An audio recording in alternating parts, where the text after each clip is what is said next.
បាទជាដំបូងសូមជម្រាបសួរដល់អ្នកគ្រូហើយខ្ញុំបាទតំណាងក្រុមទី7គឺធ្វើការពិសោធន៍រវាងការច្រាស់គ្នារបស់មេដៃដែលមានគោលដូចគ្នាអញ្ចឹង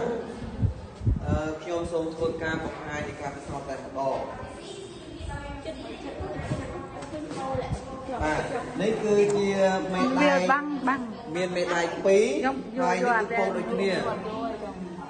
អញ្ចឹងចាំមើលថាតើពេលដែលមេដៃ2ដែលមានគោលដូចគ្នាតើនឹងមានអ្វីកើតឡើងបាទនេះគឺវាច្រើនគ្នាចេញ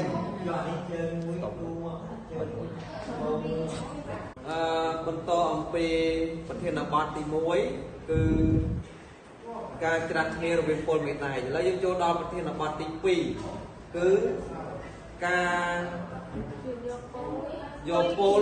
2ដែលមានពលផ្ទុយគ្នាគឺពល S ជាមួយនឹងពល M តើនឹងមានអ្វីកើតឡើងរវាងមេដៃទាំងពីរបាទសូមជួយទស្សនាដូចពីក្រោមបាទឥឡូវយើងមានមេដៃ2ណាទាំងអស់គ្នាមើលបាទខាងនេះគឺពល N ចំណែកខាងនេះគឺពល S ចាំមើលតើមានព្រឹត្តិការណ៍អ្វីកើតឡើងពេលយើងដាក់ក្បែរគ្នាអញ្ចឹងមានន័យថាកាលណាមេដៃ2ដែលមានពលផ្ទុយគ្នាមេដៃទាំងពីរនឹងមានការទាញគ្នាចូលខុសពី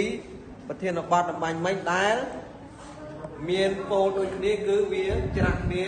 ចេញបាទហើយក្រុមរបស់ខ្ញុំបាទទាំងអស់គ្នាក៏សូមធ្វើការបញ្ចប់ទៅត្រឹមនេះបាទសូម